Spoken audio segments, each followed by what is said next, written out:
How's it going, everybody? As you can see, I'm here at the Homestead cabin, and I'm going to be here for probably about another week or so, getting a couple things done around here before I head back to the log cabin.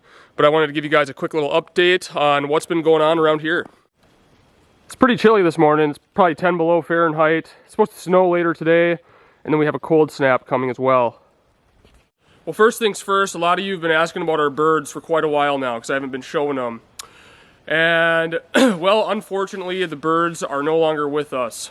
What happened was probably about a week before deer season started, so it was probably early November, something broke in to the chicken coop and killed all the birds. So it wasn't a very fun sight to see. And you guys know how much I love my chickens and everything. I mean, I took them everywhere with me and took really good care of them, but yeah, something got in and killed them. And whatever it was a smaller animal because there's no evidence of a break-in at all. It didn't dig underneath or anything like that.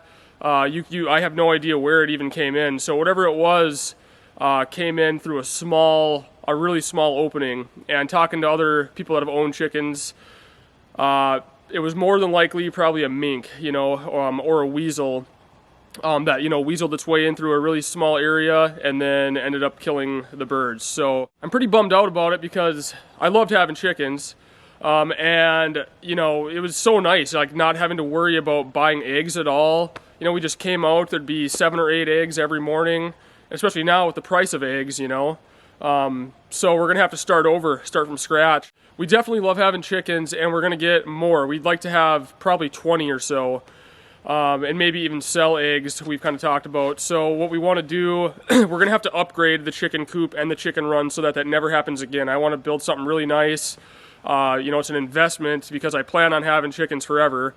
So build a bigger coop, a nicer run that nothing can break into, and that's what we're going to have to do. So what we're going to do with this then, so this building right here was originally supposed to be a bathhouse, right? We were going to have like a composting toilet in here and a shower. And so that is actually what we're going to do with this place now. I'm going to get all the chicken bedding out. That's what I'm working on this week, is we're going to convert this into a bathhouse again. And the reason why we're going to do that is because inside we don't have a whole lot of room for clothing storage. So what we want to do is we want to take our bathroom inside, convert that into a closet. So it'll be a nice walk-in closet for Sierra and I. And then this will be the new bathroom and shower area.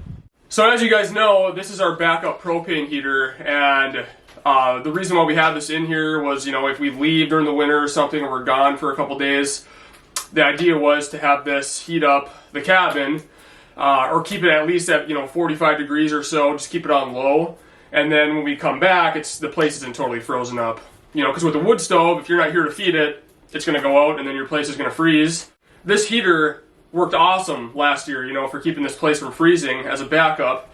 But this year we haven't ran it at all. Haven't even filled the propane tank and nothing. We just, if we leave, we just let it freeze up. But we're going to take this heater and put it in the new bathhouse and run it off of this 100-pound propane tank that we have right outside the wall here.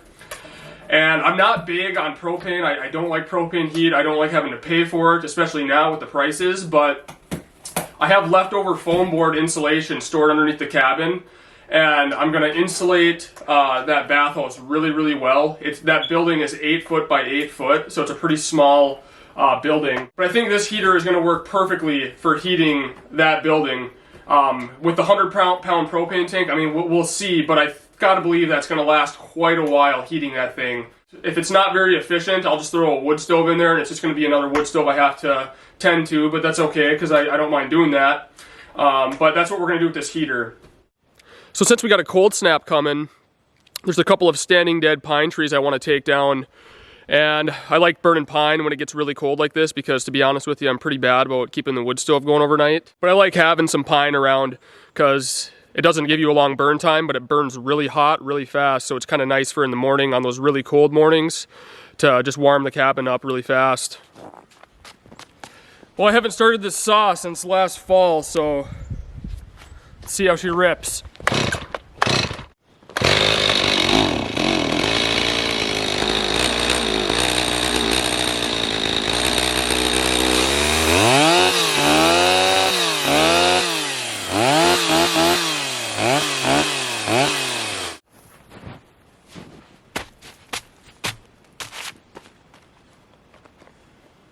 I remember correctly, last time I used this, I smoked a rock with the chain, so I'll spend a little bit of time filing the chain before I get started here.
Well, this is the one I'm going to take down right here, standing dead.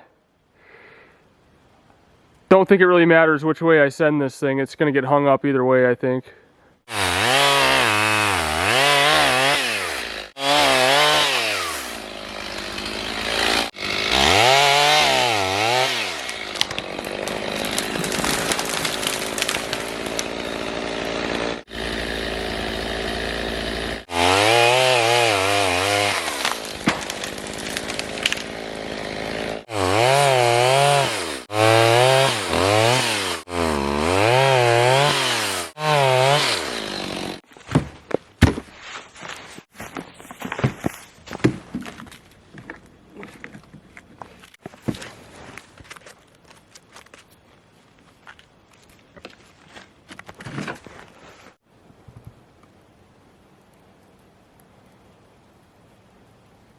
Hey, buddy.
Oh yeah, here's another little update. It's winter time, so no need to be using power for the chest freezer. So here's our freezer.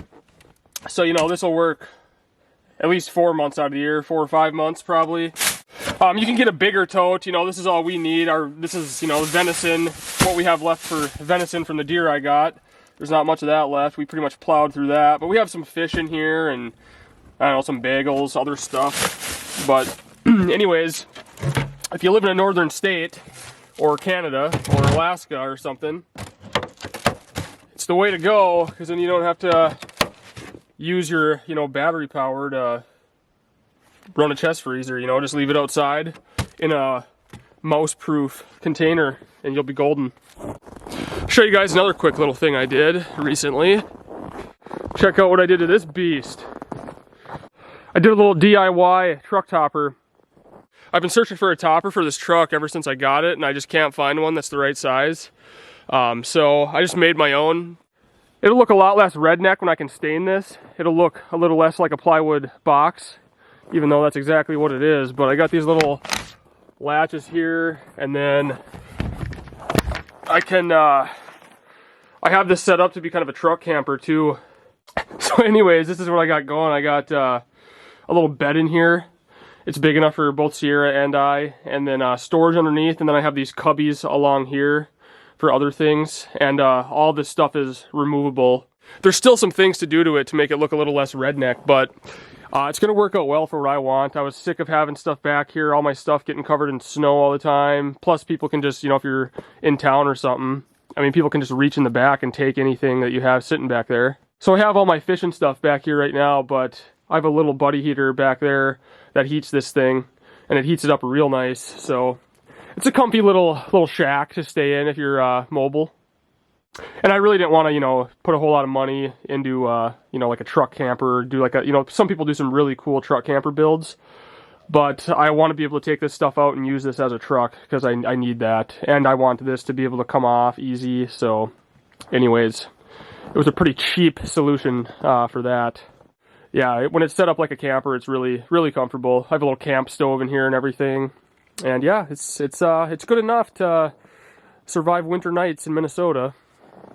So anyways, that's pretty much going to do it for this video. I wanted to give you something a little bit different than the normal stuff, even though we still did, firewood and that sort of thing. But the reality is, like, off-grid living, especially during the winter time, it's just very routine based. You do the same thing every single day. So if it seems like every video is me doing firewood or doing the same stuff, that's because that's what it is. A lot of it is the same stuff every day. In my last video, I said that Sierra and I were going to have kind of an announcement, and a lot of people were thinking that Sierra was pregnant or something like that. It's nothing that major. Sierra and I are looking at, we've been kind of pinching our pennies and saving, and we're trying to get some land, so another piece of land to as an investment to develop it, just a raw land with no driveway, nothing, just a piece of raw land, and then purchase it, put in the driveway, clear a building site, and build a cabin on, and then hopefully sell that entire property for a profit. But that's kind of what I want to do for a living, is invest in property and develop it and sell it. At least I'm going to give it a shot and see how it goes. It might be the dumbest idea ever, and who knows, but it makes sense to me. With land, every time I've bought land, it's always gone up, the next time it gets assessed. And especially with raw land, if you develop it, if you take a piece of raw land, you cut in a driveway, you clear a building site, anytime you're making improvements to a piece of property, you're gonna get a return on that. So it makes good sense to me. It's the kind of stuff that I like doing, and I can film it and put it on YouTube and film the process of it and make a few bucks that way as well. But nothing is set in stone yet. There's a couple of properties that I'm really interested in, and I think that I can put in a pretty reasonable offer, and hopefully we can get it. But I still have to go up there and look at the land, yeah, we'll see. You never want to buy anything sight unseen. You got to go check it out first and walk the entire property and see what you got there.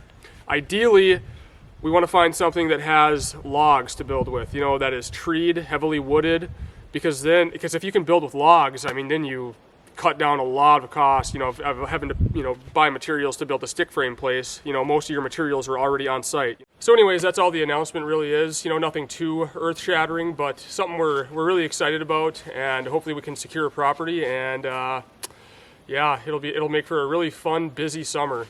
But as always, I appreciate you guys watching this. I know it was kind of all over the place, but like I said, I just get tired of sharing the same stuff over and over, and I know some of you guys do too. So anyways, thanks for watching, and I'll see you guys on the next video.